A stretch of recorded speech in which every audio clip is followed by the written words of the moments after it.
Well, here at home, WJZ is on your corner tonight, getting reaction from Maryland lawmakers in Washington and in Annapolis. We have live team coverage. Tara Lynch standing by live in Annapolis. But we're going to begin with Kelsey Kushner. I know, Kelsey, you spoke with both voters and state lawmakers on the Hill. What are they saying tonight?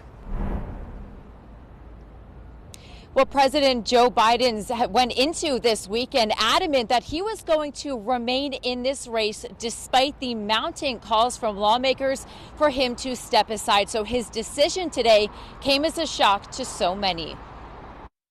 Shocking. I just believe that he should have stayed into the race. President Joe Biden's historic decision Sunday afternoon to drop his bid for re-election sent shockwaves throughout the DMV.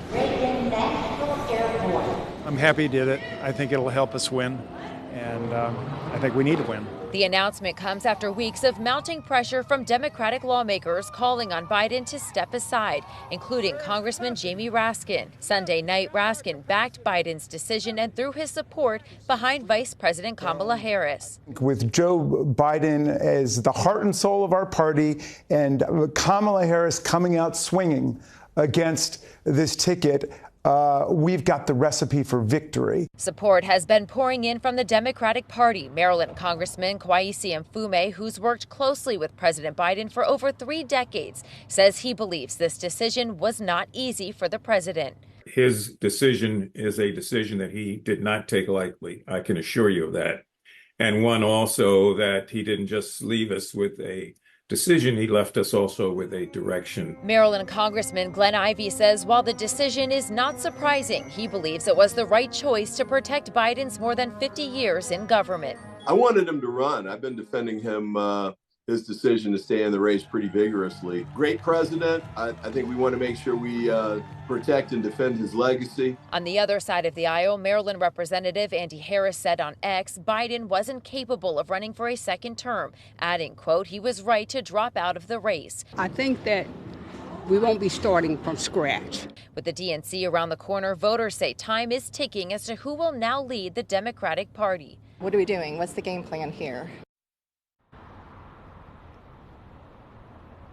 Now, the next step, Democrats say they will hold a virtual meeting to officially select their nominee ahead of the DNC. That's going to happen later in August. And I want to send things over now to Tara Lynch. Tara is live in Annapolis, where a Maryland lawmaker's name has actually been tossed into the bag, really, as a possible candidate for this. Tara?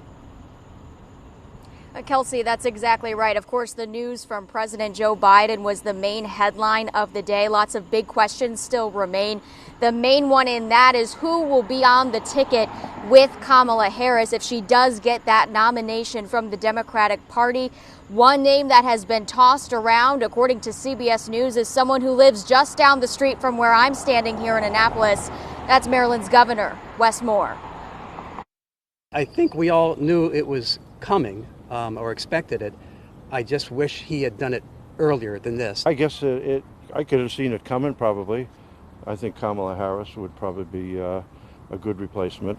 Less than a month out from the Democratic National Convention and less than 107 days before Election Day, some Democrats are now rallying support for Vice President Kamala Harris after President Joe Biden announced an end to his campaign on Sunday. We're talking about a president that is partnering with us every way and showed up every day, including when we had this historic tragedy in the Key Bridge. I cannot thank him enough. Baltimore City Mayor Brandon Scott thanked Biden for his continued support, especially in the wake of the Francis Scott Key Bridge collapse. Biden vowed to move heaven and earth to help Maryland fully fund the rebuild of the bridge. Most importantly, to the people of Maryland, I'm here to say your nation has your back. Another Maryland lawmaker supporting the president is Governor Wes Moore. On social media Sunday, Moore thanked Biden for his dedication to the country and Maryland during his term. Notably, the governor has yet to endorse Vice President Harris, but is expected to do so on Monday. In a list of potential running mates for the vice president, CBS News has Governor Moore on the short list, and some Marylanders say he would be fit for the East Wing. He checks all my boxes. I would think he would be a great person for that position.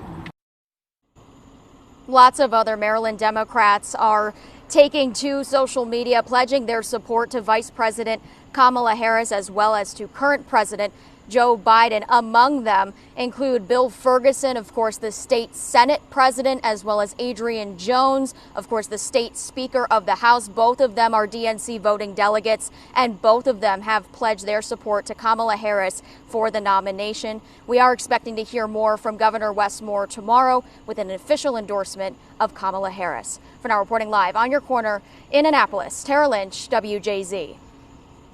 All right, thank you very much, Tara. Well,